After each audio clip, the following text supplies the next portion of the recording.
Right, Rick, John, thank you for joining me on this series about fatherhood. I really appreciate it. I stumbled on a Washington Post article that used studies to debunk myths about fatherhood. And as a childless man in West Palm Beach, sitting amongst fathers, I'd love to loosely discuss these myths, but I'd also love to get some advice from you guys. What do you think? Sure. It's up to you. Yeah.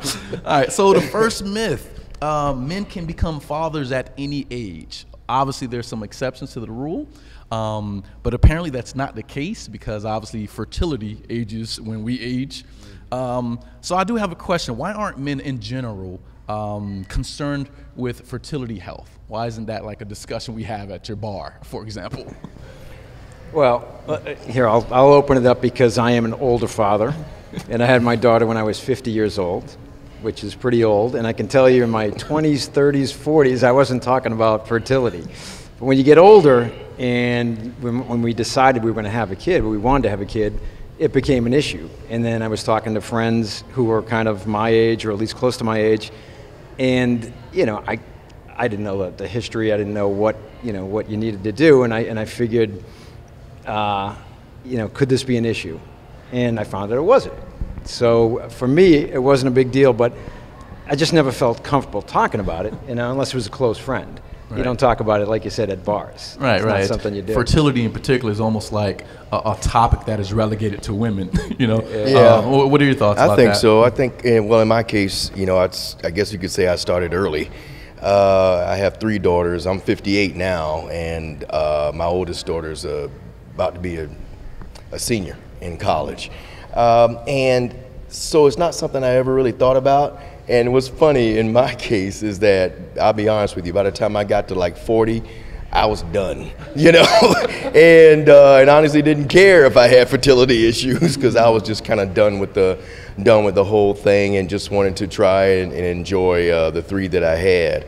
I think that it doesn't really occur as a topic to men because we just assume that we're always going to be able to reproduce, as long as our bodies are functioning. We think that, and as you said, that is a myth. That as you get older, your chances get lower, and things of that nature. But I just think that for us, it just never occurs to us because you always think that that's one of the things that makes you a man, I guess. What do you mean I can't have kids? I'm a man. And Mick Jagger had him at 70, right? So right. So right, absolutely. So I think that kind of plays into it, and it just never occurs to us to have that kind of conversation with anyone else. Almost at any age as well. Like even the older we get, we're still somewhat uncomfortable to have that conversation amongst ourselves, right? It's almost like we never break a certain point where we're comfortable to have that conversation. Yeah, I don't know. It's a guy sperm count and whatnot. Yeah, I can't tell you the last time I had a conversation about sperm count. I don't think I've ever had that conversation with anybody. You did now.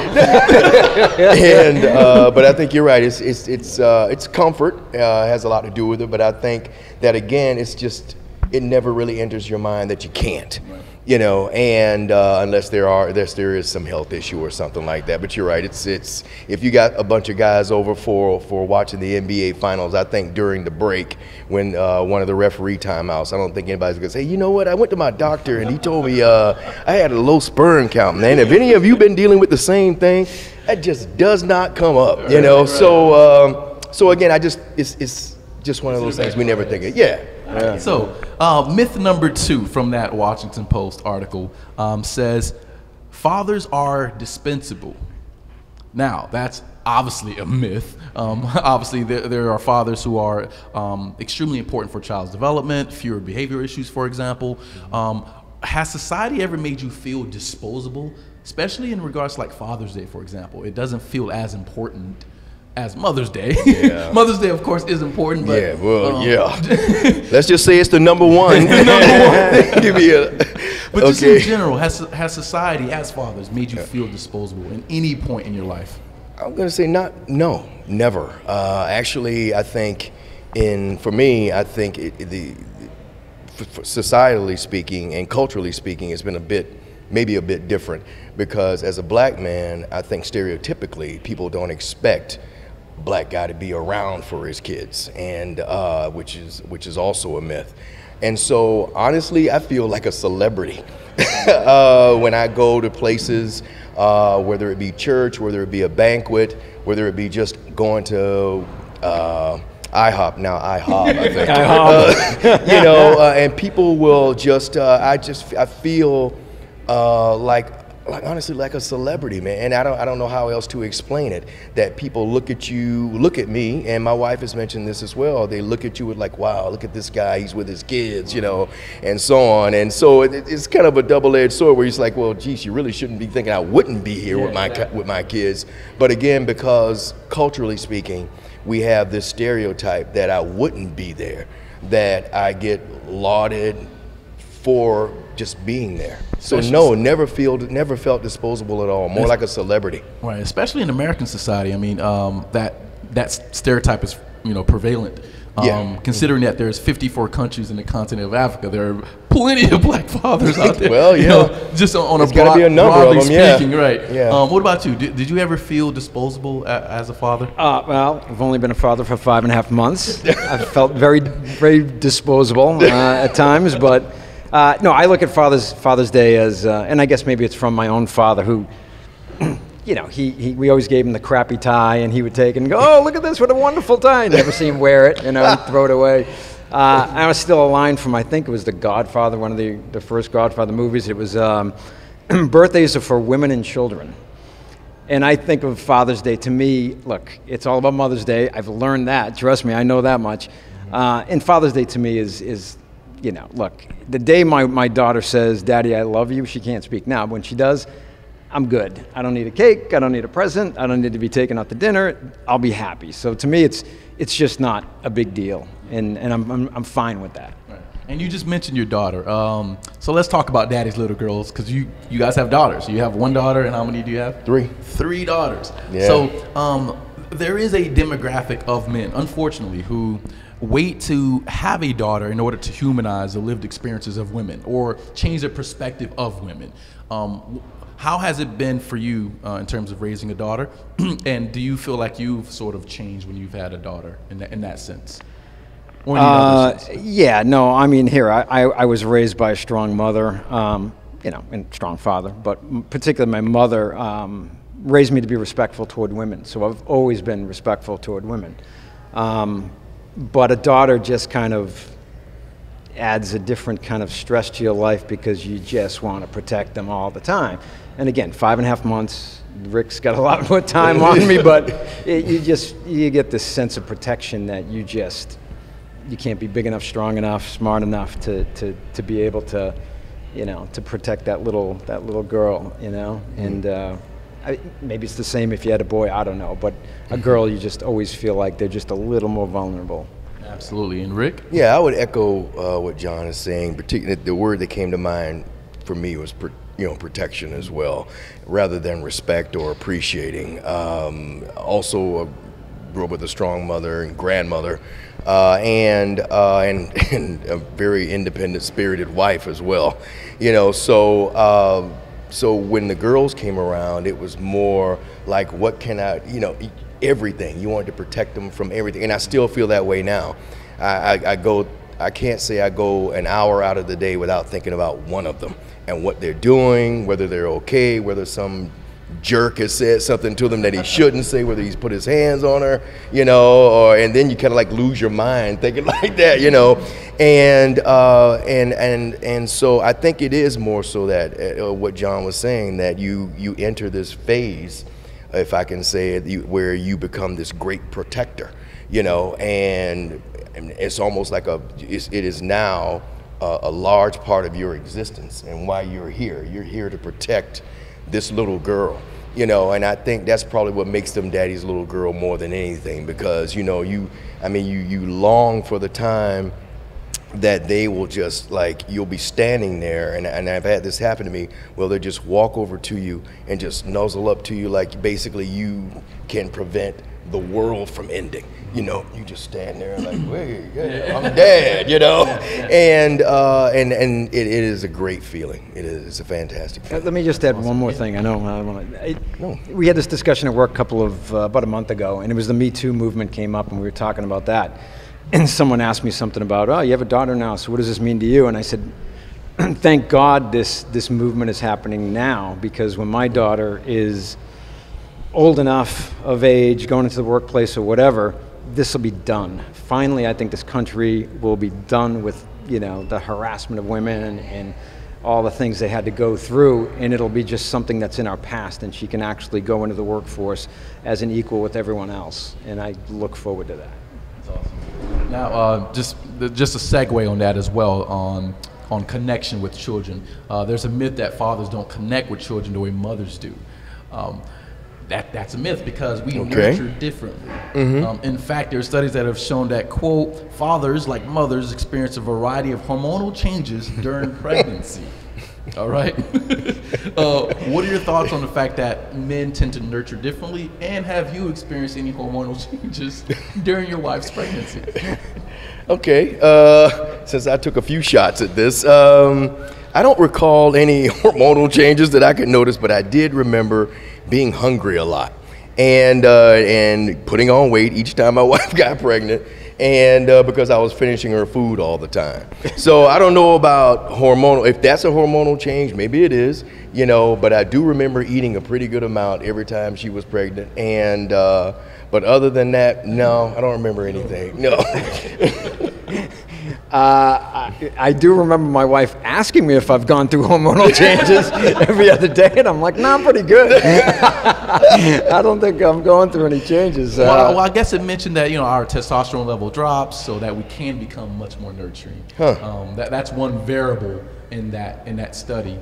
That perhaps we can't really physically feel that. Right. That could be the case. Well, okay, maybe not when she was pregnant, but I think, you know, when she was a baby, you know, the last couple of months old, I do remember feeling like, you know, we're in the newspaper business and you deal with a lot of hard stories about, you know, families and little kids. And I think we were talking earlier about that fire in which a 7-year-old girl died. And I would do that, you know, I would edit that story. And in the past, doing my job, focused on my job, and it wouldn't affect me. Now I have a little girl. I'm telling you, those stories affect me a lot more now than they ever did before. And if that's a hormonal change, that's a hormonal change. But you know, it definitely affects me. Yeah. Now, your daughter is 5 months old. 5.5. 5.5. 5.5 now. That's important, man. It is. It's important. It's a huge thing. So we're segueing from connecting with our children to roughhousing as a means to sort of get your kid used to you and whatnot. Studies have shown that roughhousing is very important to a child's development. Do you think it's different to roughhouse with a daughter versus a son? And does that create a different type of bond? Well, I imagine it has to be. I mean, I roughhouse with, you know, nephews and everything other than the girls. And yeah, I mean, the boys tend to be roughhouse a little bit, I guess, a little bit more with the boys because, well, they roughhouse harder, you know, and everything. And so I end up roughhousing more, I guess, a little more, well, rougher, for the lack of a better term. And but with the girls, you all are kind of always thinking, oh, am I, like, you know, did you grab her too hard? You know, don't slam her down, or, you know, or anything like that. And but I did roughhouse with them, yeah. I mean, because they wanted to. They would like come and jump on my back and things of that nature. A lot of times when I didn't want them to. And but we did that a pretty good amount. And but I do, yeah. It's probably got to be different than with a little boy, I would think. I remember when my daughter was, I think, 2 months old, and you know, my wife was changing her or whatever, and she just started putting on weight, and she started getting those, you know, thick thighs, right? And I went up to her thigh, and I just went boom, you know, and my wife, what are you doing? She's a baby, you're hurting her. And I'm like, she's not hurting her. Look at, she's laughing, right?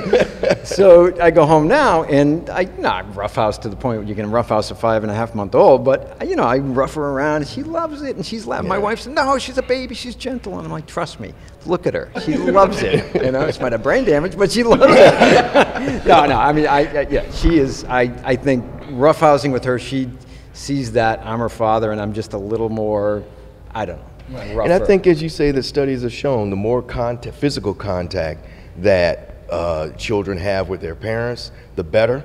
You know, from the time they are born to even now when they want to hug you and stuff, that it's always good to have that kind of physical contact with them, because they want that touching, you know, and everything, to know that you're there and everything. I mean, so from the moment, and this isn't roughhousing, but from the moment my daughters were born, I learned that when you hold them close to your chest or to the side where your heart is, because hearing your heartbeat is one of the things that calms them down. You know, not just holding them, but holding them so that their ears right on your chest. You know, and I used to tell other parents that too. It's very fascinating, that connection, because my sister just gave birth, and her husband, yeah. I've noticed when he picks up his son or their son, the child responds much more differently when he speaks. The reverberation of his voice, that manly baritone voice, yes, you know, creates a different, I guess, different reaction. Yes, yeah. So it's just very fascinating how the combination of masculinity and femininity works with child development. Yeah. And so, all right. So I have two more questions. These are bonus questions. I think we're in a really good flow. In the bonus round. Yeah, all right. Bonus round. Extra money. Excellent. All right. So, what's a perfect Father's Day gift or experience? Well, like I said earlier, I think, you know, she can't talk right now, but you know, the day she says, "I love you, Daddy," I'm good. You know. That's it. That's deep. That's all I need. Clutch my pearl. That's all you need. I think I'm getting hormonal. Oh, deep, John. Oh gosh. Well, I'm gonna say a perfect Father's Day experience. Just being alone with them, and still getting to know them better, because you realize that as they grow, from phase to phase to phase throughout their growth, they're growing as individuals, as human beings. And you realize that the person that you knew 2-3 years ago is not exactly the same person that's in front of you now. And if their minds are open, which I'm sure we all try to teach them to be, they're absorbing things and they have questions and so on. So for me, always the perfect Father's Day was just kind of spending time with them and being alone with them. That one day, me getting a chance to ask questions, or them talking to me and asking me questions.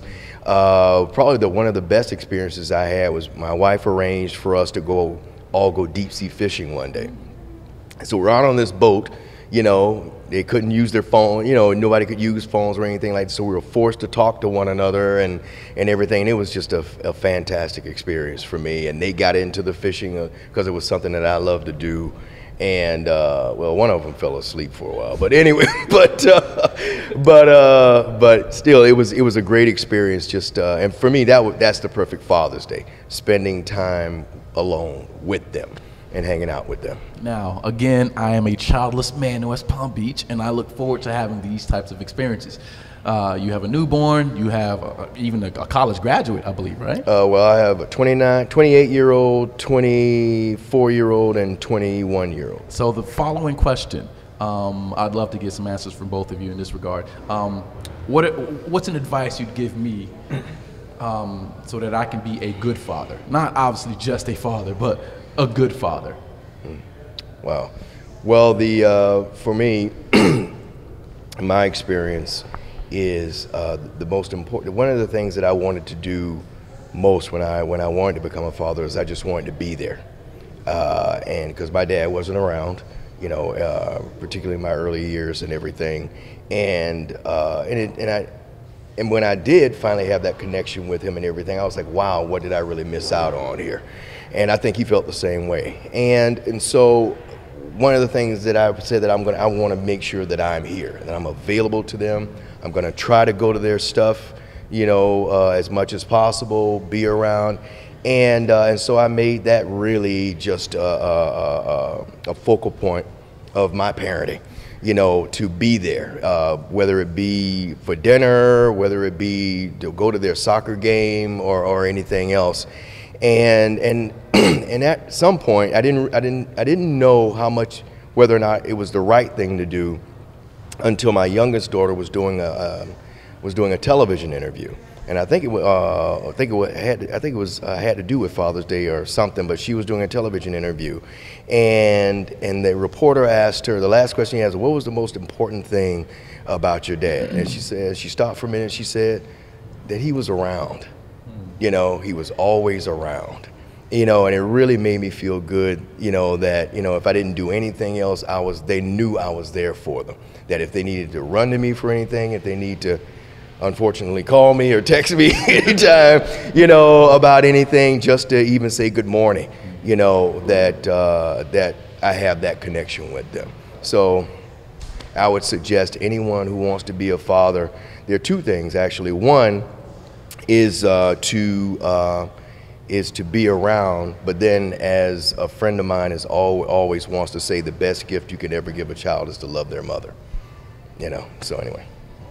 All right, 2 pieces of advice from somebody who's been a father for 5.5 months. And this is what I hope to achieve, is my mother spoke Italian and English when I was growing up. Wow. And then when her mother died, they stopped speaking Italian, her and her sisters. So I never learned Italian, and I always regretted that. So my wife speaks Spanish, and she's talking to my daughter in Spanish. I talk to her in English, so we want to raise her bilingual. Of course, kids at a young age learn another language very easily. Mm-hmm. So I think that's important that she grows up with 2 languages. The other thing is I want my daughter, when she's old enough, to know that, you know, life is hard. There's ups and downs. And as long as you're optimistic, always optimistic, you can get through the tough times and enjoy the good times. So that's the one thing I'm going to stress to her. That's awesome. Thank you so much for the advice. I really appreciate it. Absolutely. And I look forward to being a father someday. All right. Thanks for watching. My name is Wilkine Brutus, reporter for the Palm Beach Post, with the veteran journalists Rick and John. Happy Father's Day. Thank you. Happy Father's Day. All right, let's do that again.